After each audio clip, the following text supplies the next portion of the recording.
Welcome back to Dallas Delivers District 2 Update. The community is vital in getting a complete count. With me today, I have Annette Gonzalez Taylor and Robert Carpenter.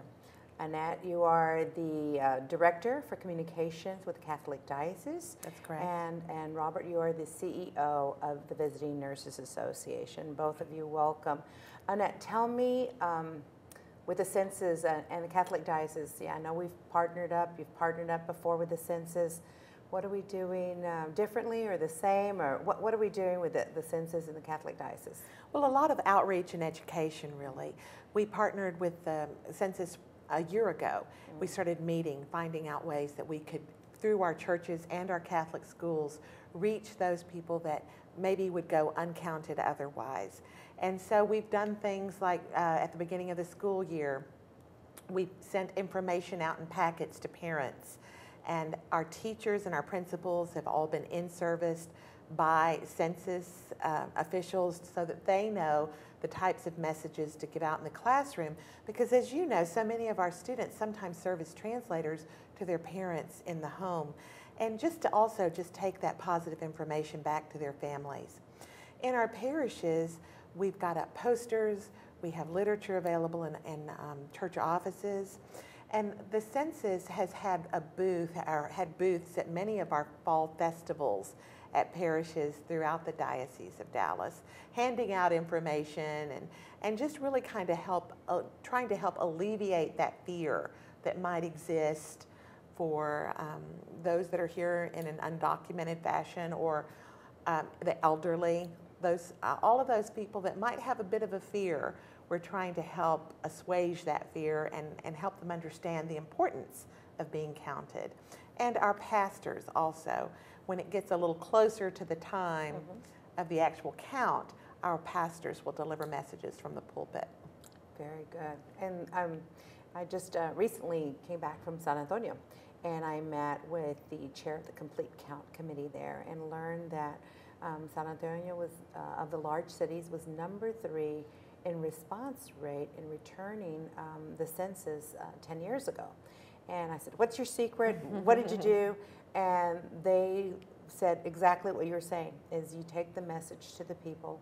And it was the faith-based community that actually helped out, and every opportunity that they had to give that message to their communities, that's what they did. And I know that the Census is planning a Census Sunday.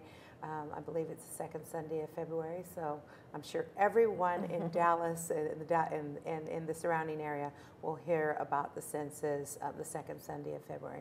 Mr. Carpenter, tell me how the Visiting Nurses and Census, what do we have in common? How do you use the Census?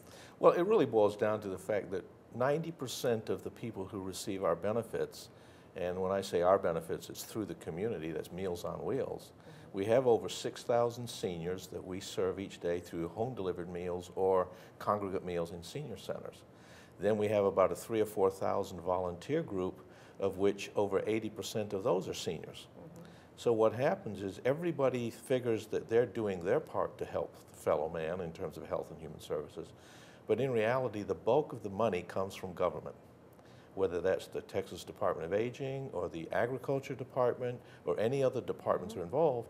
And so the only way you can get that is by, if you want to call it, body count.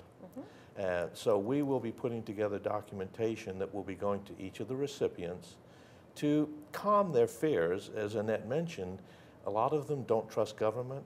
A lot of the people who get our meals are afraid that if they let somebody know that perhaps somebody else might be living in the home, they might lose their meal. And because of the confidentiality and the way the census is done, that's not true. And we want to make sure that everybody that's a senior that's homebound in Dallas gets the kind of meals and service they can. And one of the ways to do is be counted.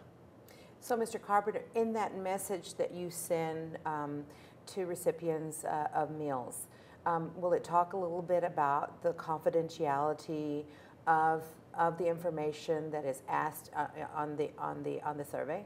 It will, and the reason it will is because seniors are not a very trusting group in the whole, and one of the people that a Meals on Wheels recipient trusts is the person who delivers their meal. Absolutely. So if we can get those messages actually delivered with a meal and not just sent in the mail with a government letterhead, but sent in the mail is another way that people are afraid. They sometimes don't want to open documents. Whereas if a Meals on Wheels person actually delivers it, they will read the note that's attached to it and therefore calm themselves that when the census document does come, it's not something that's going to be a threat, but actually could enhance their service as well as the service because of additional money to their neighbor. Sure. Do you know about the time frame that this message will be given or will be delivered to the recipients? Right now we're shooting for sometime in the middle of January. And the reason for that is because if you try and do it too close to the holidays, it'll get lost. Right.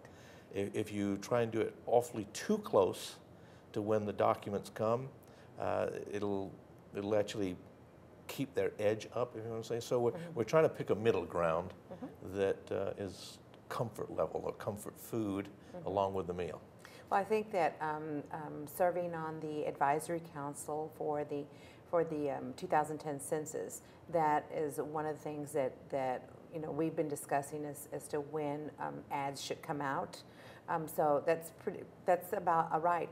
The ads will come out shortly after January, and then we'll hopefully get your message to the recipients, and then a letter announcing that the survey the census forms are about to come out, and then they'll receive the census form. So I think it's a right timing. I really appreciate both of you being here, the advocacy that both of you have shown, the activities that you're bringing out to the community.